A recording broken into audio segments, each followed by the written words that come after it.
Bonjour à tous, c'est PN Théorie. Je reviens vers vous aujourd'hui pour vous parler de l'autre profil des pervers narcissiques.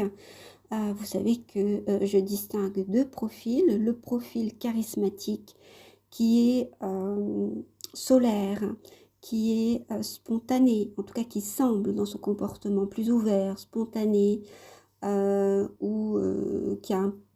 qui semble être un meneur ou un gagnant, donc un ou une évidemment, sociable. Et puis vous avez aussi un autre profil qui est le profil araignée. Alors, qu'est-ce qu'il y a dans ce profil araignée? Quelles sont les caractéristiques de ces personnes? Eh bien, c'est ce que je vous propose de voir tout de suite. Alors, d'abord, les profils araignées sont d'abord des pervers narcissiques, c'est-à-dire qu'ils ont exactement les mêmes buts que les autres pervers narcissiques. Ce sont des pervers narcissiques. Et dans pervers narcissique, il y a d'abord pervers, ce qu'on oublie souvent, et qui peut induire en erreur aussi parce que lorsqu'on simplifie un peu trop, qu'on vulgarise un peu trop, on a l'impression que toutes les personnes qui sont toxiques sont des pervers, ce qui n'est pas vrai. Une personne peut être toxique sans être perverse. Être pervers, c'est quoi? C'est vouloir le mal de l'autre, en gros. Être malveillant et vouloir que l'autre tombe, se réjouir de ses échecs, de ses malheurs, pour s'en nourrir. Évidemment, les pervers sont, d'après les théories psychologiques et psychanalytiques, enfin toute la sphère psy, dans la triade noire, hein, tout ce qui est pervers, c'est-à-dire que ils se nourrissent de l'ombre de tout ce qui est souffrance, et c'est ce qui leur plaît, en gros, voilà, pour les autres. Et donc, ils se valorisent aussi en diminuant l'autre. Ils veulent voir l'autre faible, et c'est pourquoi ils font tout pour l'affaiblir, l'induire en erreur, et ils se réjouissent évidemment de ses échecs. Donc, secrètement, jusqu'à ce que la personne se rende compte et que là, elle ne puisse plus rien faire. Alors là, ils vont se montrer tels qu'ils sont, mais en général, tout ça est complètement secret. Alors, on pourrait dire peut-être que ces profils araignées sont les pervers narcissiques comme les autres, simplement, de par ce qu'ils ont, ce avec quoi ils partent dans la vie, eh bien, ils ne peuvent pas séduire l'autre par les mêmes moyens que le charismatique. Charismatique, généralement, a un physique agréable où il s'arrange pour être séduisant, ou séduisante évidemment, d'une manière ou d'une autre, plaire, parce que c'est pas forcément parce qu'on a un physique parfait que l'on plaît, mais ça peut être parce qu'on a du charme, ou parce qu'on bouge d'une certaine manière, ou parce que on a une façon éloquente de s'exprimer, ou des choses comme ça, vous voyez. Il y a quelque chose qui séduit l'autre, et évidemment, les pervers narcissiques, qui veulent se nourrir des autres et du malheur des autres pour se rehausser, eh bien, ils utilisent ce qu'ils ont sous la main. Et quand ils n'ont pas tout ce qu'il faut au niveau séduction physique, voire même qu'ils ont des complexes, voire même des disgrâces, voire des handicaps, mais qu'ils sont quand même pervers, ben, ils vont utiliser tout ce qu'ils ont sous la main.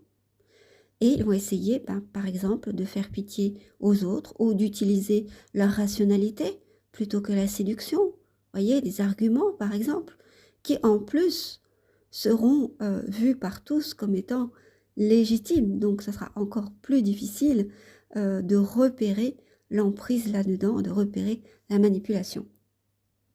Donc, ces profils araignées, en général, ne se mettent pas en avant. Ils n'utilisent pas leur charisme parce que, généralement, ils pensent qu'ils n'en ont pas, ou alors ils n'en ont pas réellement. Ils ne se mettent pas en avant. Ils vont utiliser les techniques de l'araignée, qui est à l'opposé du charisme. C'est-à-dire qu'on ne va pas identifier dès le départ, comme par exemple si vous êtes tombé sur des profils de pervers narcissiques charismatiques, vous allez vous dire bah, cette personne elle n'est pas du tout charismatique, je pense que c'est pas un pervers. En plus, elle a l'impression, enfin j'ai l'impression qu'elle est victime souvent. Elle n'a pas confiance en elle, elle n'ose pas aller vers les autres, elle est plutôt solitaire. Je pense que c'est vraiment pas un pervers narcissique. Pourquoi? Parce que on a vu que des pervers charismatiques. Et ça, évidemment, c'est une arme redoutable.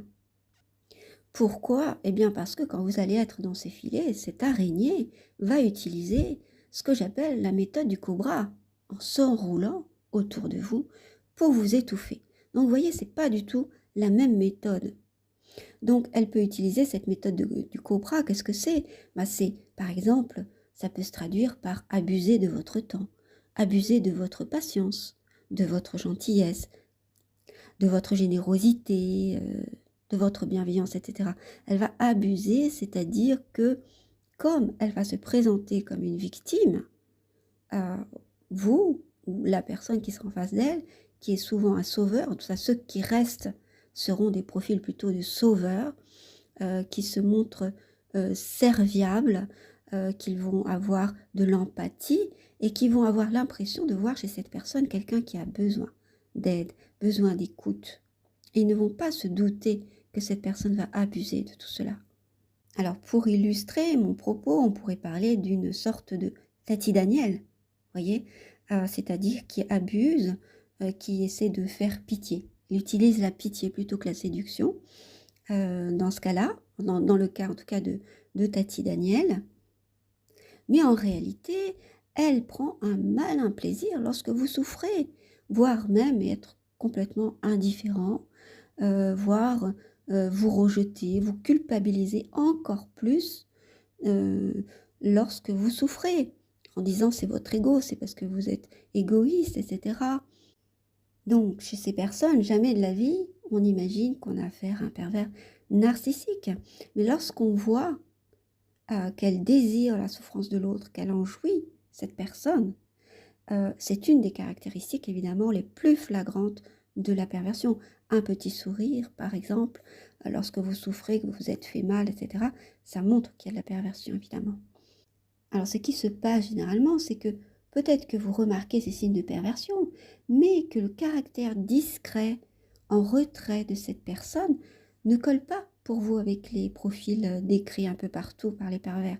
Et c'est pour ça que vous vous dites, non mais c'est mon imagination ou j'ai dû me tromper, cette personne, elle a aussi des bons côtés. Voilà, elle a aussi des bons côtés.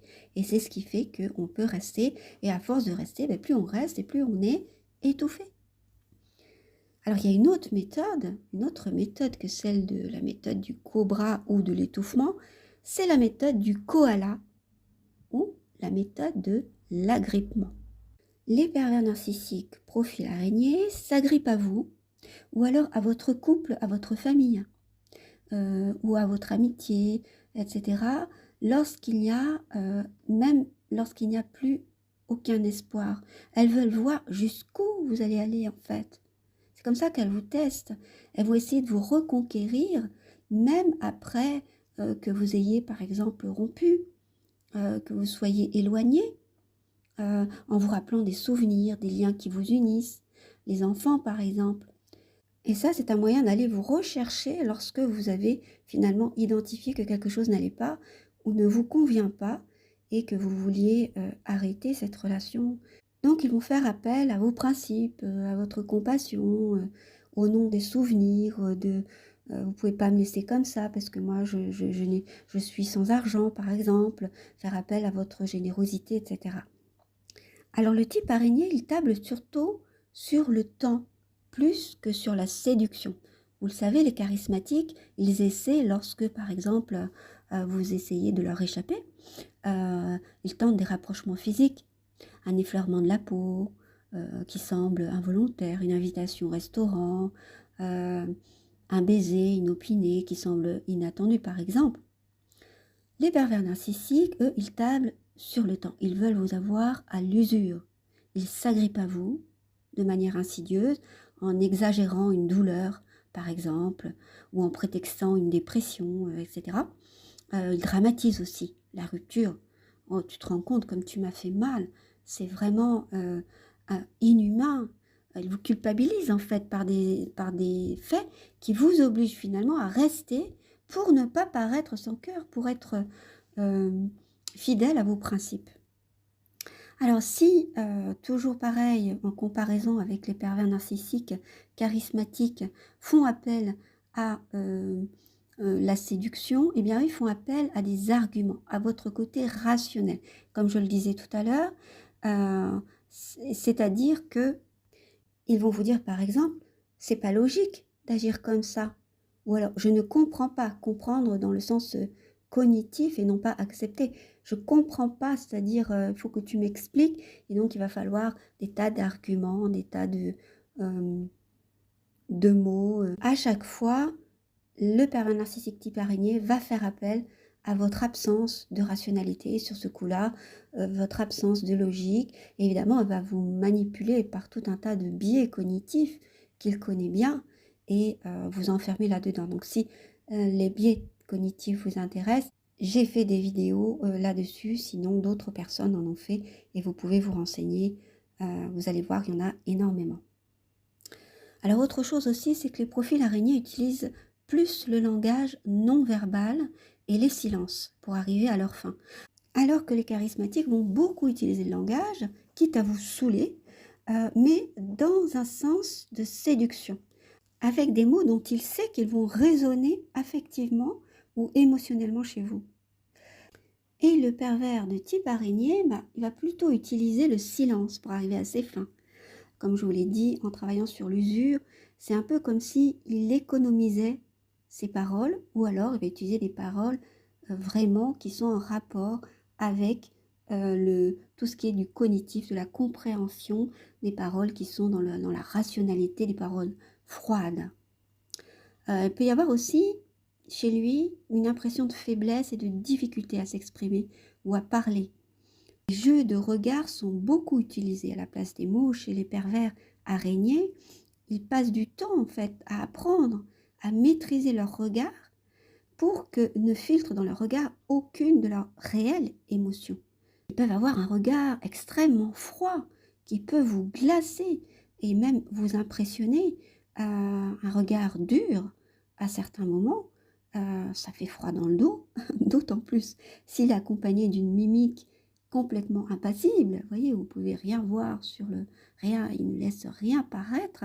Et dans ce contexte de froideur, il peut y avoir justement, et c'est pour ça qu'elles sont d'autant plus, qu'elles ont d'autant plus d'impact, des injonctions, c'est-à-dire fais comme ça, va-t'en, apporte-moi ci, apporte-moi ça, fais ça, des injonctions qui sont martelées avec mépris. Donc, ils peuvent aussi accompagner ces regards noirs de petits gestes tactiles qui sont étonnants de leur part, comme des tapettes, des petites tapettes, ou des gestes nerveux, des tapotements de doigts sur une table, en signe d'agacement par exemple, ou alors les genoux nerveux, voyez, pour montrer qu'en fait, ils peuvent exploser à tout moment, et c'est quelque chose qui peut justement faire peur. Donc, comme vous l'avez compris, les profils araignées en général, ils parlent peu, mais à bon escient, au bon moment, tout est étudié et calculé.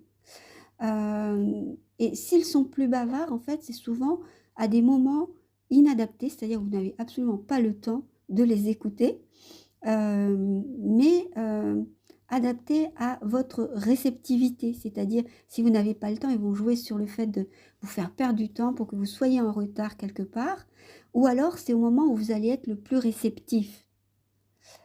Si vous êtes épuisé ou occupé, en fait, vous allez dire oui pour être tranquille, en fait. Hein. Et donc, ils vont utiliser tout ça. Il y a une sorte d'atmosphère qui est palpable avec un profil araignée. Il plombe l'ambiance, en fait. Hein. Un climat lourd par sa seule présence, son silence ou alors son malaise. Alors, ces silences, justement, ils sont pleins de reproches, ils sont pleins de non-dits. On pourrait dire que leur silence parle, entre guillemets, et même crie, voire hurle parfois. Ils instrumentalisent évidemment ces silences pour que vous restiez à vous interroger sans trouver de réponse. Pourquoi est-ce qu'il ne me parle pas? Qu'est-ce qu'il veut dire, etc. Et c'est comme ça que vous pouvez ruminer longtemps après une entrevue avec un type araignée. Évidemment, la caractéristique du fait que vous allez ruminer, vous poser des questions, ça appartient aussi chez les charismatiques, hein, ça retrouve chez eux. Mais ces silences, chez les araignées, ils font froid dans le dos. Ils enferment dans une prison qui n'est pas dorée comme celle des profils charismatiques, qui sont toujours pleins de promesses, de nouveaux départs, de surprises et de charme. En fait, chez le profil araignée, la prison, elle est glaciale, elle est sombre, elle est inhospitalière, et vous pouvez y désespérer. En général, ces profils araignées valorisent tout ce qui est rationnel, tout ce qui est logique, concret et technique. Et c'est pourquoi ils vous demandent d'être parfait, d'être régulier comme une horloge, un robot. Et c'est ce qu'ils vous demandent d'ailleurs, d'être des robots, puisqu'ils ne valorisent que ce côté-là de l'être humain. Donc, ils vont faire la chasse à l'erreur. La moindre erreur que vous pouvez faire, voilà, ça va être la catastrophe, ça va être encore un moyen de vous manipuler, de vous faire culpabiliser, de vous rendre ridicule, inopérant, incompétent, inadapté, etc. Et alors, comme ils posent les choses comme des évidences, comme on expose des statistiques, un calcul à la manière, sur le mode scientifique, ou bien même si l'on reste au bon sens, suivant ses origines sociales, évidemment, le rôle qu'il se donne. Mais comme il pose tout ça comme des évidences, eh bien, c'est très difficile de pouvoir argumenter face à ça. Et en réalité, vous êtes toujours en défaut par rapport à ces personnes-là. Vous êtes toujours celui qui a fait une erreur. C'est toujours de votre faute, en gros.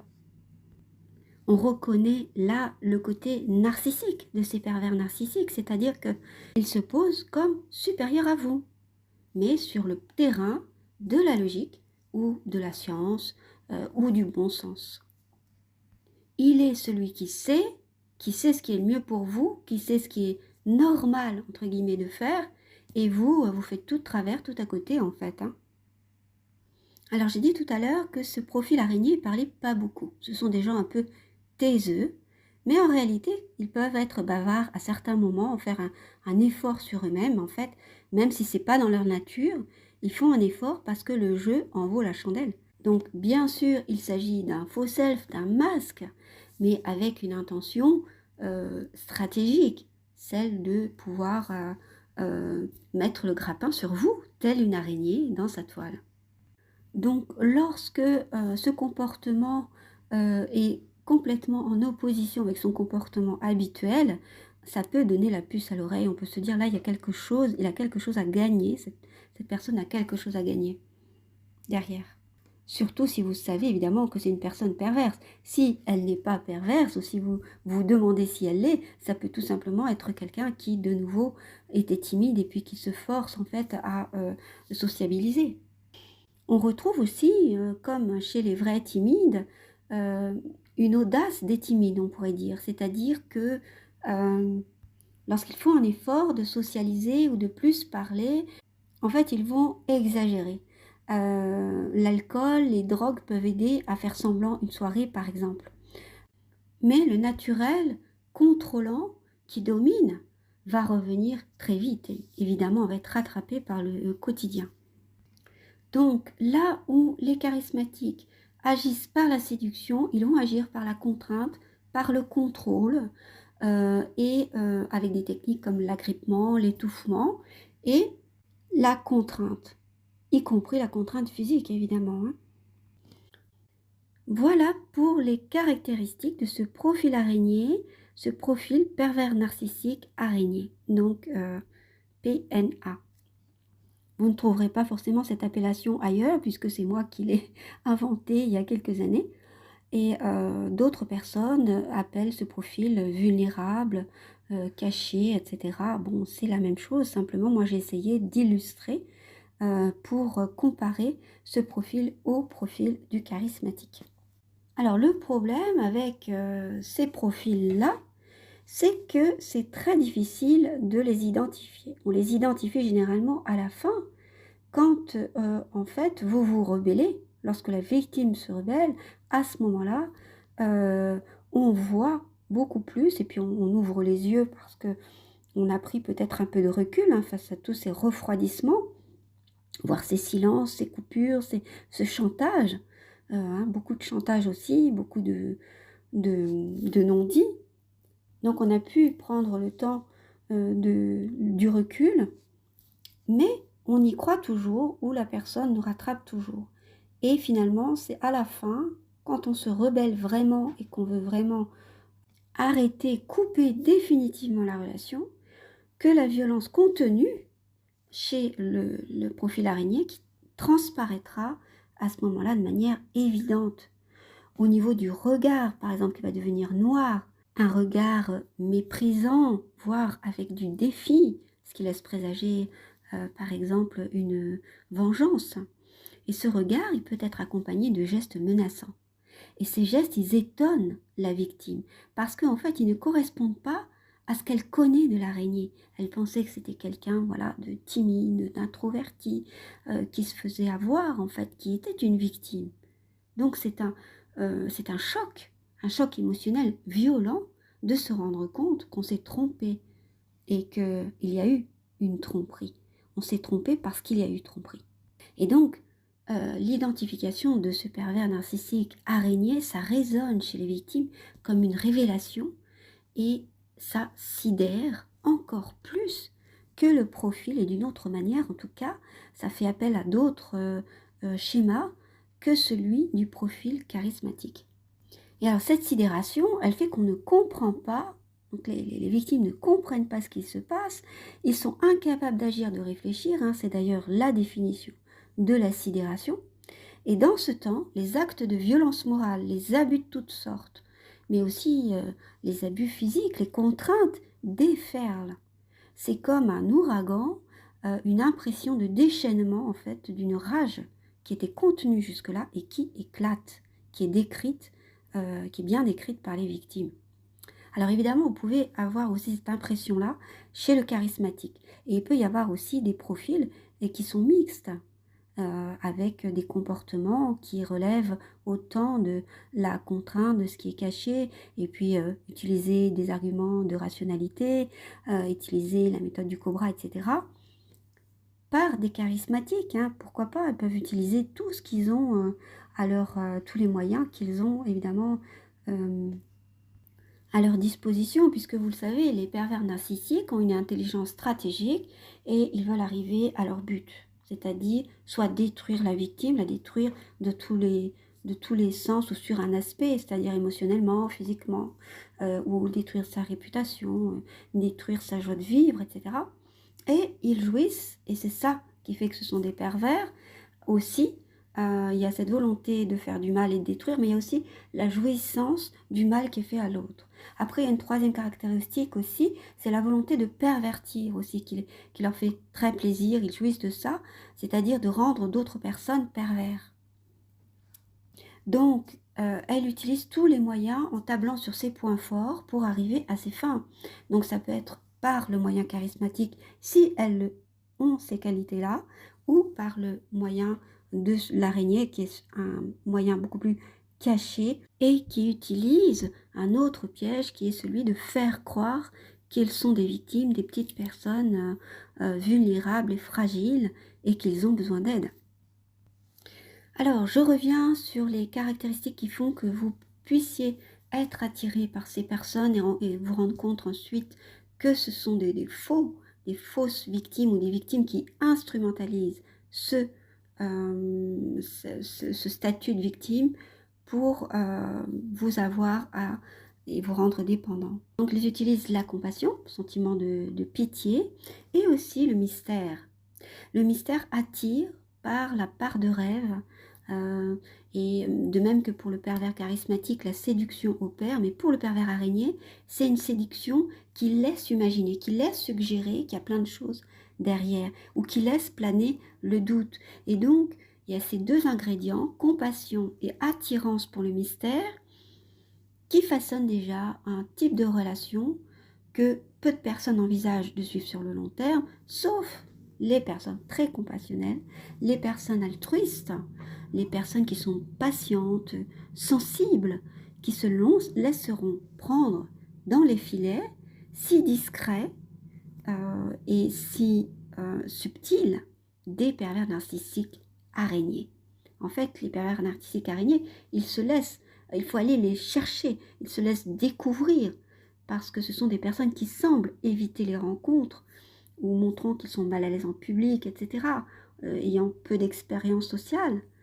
Mais en réalité, ils utilisent ces pièges de la compassion et le mystère pour vous faire rentrer dans leur filet. Et puis après, comme je l'ai dit, je résume un petit peu, ils utilisent plein de méthodes comme celle du cobra, l'agrippement, donc le koala, et puis aussi la rationalité et la pitié, etc., jusqu'à ce qu'ils se dévoilent lorsque vous vous rebellez. Et alors là, ils montrent toute la violence qui était contenue en eux, et vous vous rendez compte qu'ils sont extrêmement pervers et violents, et qu'ils aiment le fait que vous soyez dépendant d'eux, et que vous dépérissiez à leur profit en réalité. Voilà, j'espère que cette vidéo vous a plu. Merci d'être resté jusqu'à la fin. Vous pouvez mettre un pouce levé, ça me ferait plaisir. Et puisque c'est un travail quand même de faire ces vidéos. Je vous dis à très bientôt pour une prochaine et prenez soin de vous.